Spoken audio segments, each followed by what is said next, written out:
The Democrats and the never-Trumpers in the GOP are hell-bent on making sure the nation is laser-focused on the ginned-up indictments against President Trump.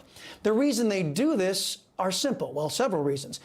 First and foremost, any politician who puts our people over the elites in Washington and abroad are opposed by a majority in D.C. Secondly, the agenda-driven Democrats, press, and GOP establishment don't want Americans focused on the horrible anti-American policies that they are instituting in this country. Why they hate America first. That's my focus in today's preamble. The leftists had controlled the high courts, well, for decades.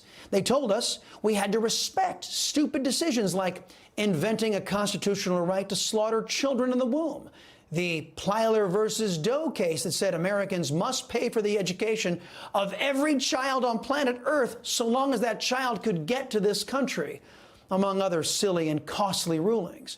But now the Democrats can't use the courts to force their will upon us. They no longer love America or the courts. In a recent Salcedo Storm Locals hangout, one of my members in the audience suggested I expose the Democrats' attempt to unlawfully bend the Supreme Court to their will. My first reaction was, well, as long as Chief Justice John Roberts is there, the Democrats will always have a shot at corrupting the high court. Just look at the Dobbs decision leak. In an effort to intimidate and get control over the court, left-wing extremists in Congress are proposing placing unconstitutional rules on the court so that those with a left-wing agenda can force the now constitutional court to abandon the founding document in favor of Democrats' extremism. Justice Samuel Alito says Congress lacks the power to impose a code of ethics on the Supreme Court, a co-equal branch of government. He's right.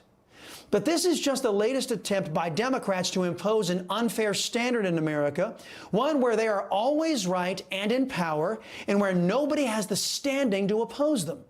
In my mind, the American left continues to prove beyond a shadow of a doubt one of the more famous and true Salcedo Show axioms.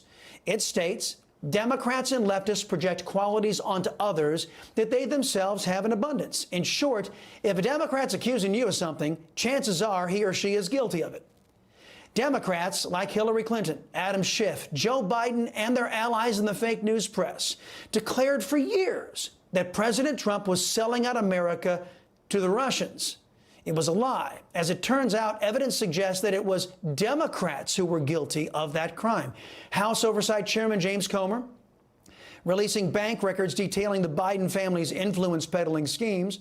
The memorandum outlines how the Bidens and their business associates received millions of dollars from oligarchs in Mother Russia, Kazakhstan, and Ukraine.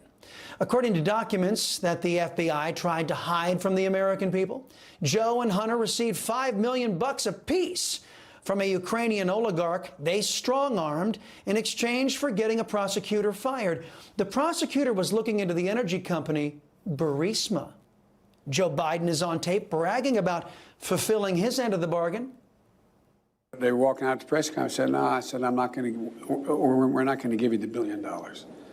They said, you have no authority. You're not the president. The president said. I said, call him. I said, I'm telling you, you're not getting the $1 billion. I said, you're not getting the $1 billion. I'm going to be leaving here. And I think it was, what, 6 hours? I looked, I said, I'm leaving in 6 hours. If the prosecutor's not fired, you're not getting the money. Well, son of a bitch. Got fired. Meantime, on a perfect phone call, President Trump suggested that the new Ukrainian president look into the possibility of Biden interfering in his country for a foreign cash payday. As is almost always the case, it turns out Trump was right. Again, it appears that Democrats knew it. That's why they impeached Trump the first time. I was very careful about bringing any impeachment forward. But when the president made that phone call in terms of Ukraine, there was no choice. We had no choice. He must be impeached. I believe the same dynamic is at play with the absurd indictments in the states and at the federal level aimed at President Trump, the frontrunner in the GOP race for president. Back in the Trump administration, his people thought that the laws applied to everybody, even you Democrats out there. Because Trump isn't like Mitch McConnell, John Cornyn, and 20 House Republicans who voted to protect Adam Schiff. Team Trump actually didn't believe in running interference for Democrat lies and Democrat illegality. Trump's Justice Department went after cases that past Republicans would have ignored so as to not anger Democrats who believe that they're entitled to break our laws. Our pals over at Grabien put together a montage of left-wingers complaining about Democrats being held accountable, claiming it was weaponized justice based on politics and not the law. But then our friends at Grabien juxtaposed what Democrats are actually doing to Trump today. It's pure gold. Watch.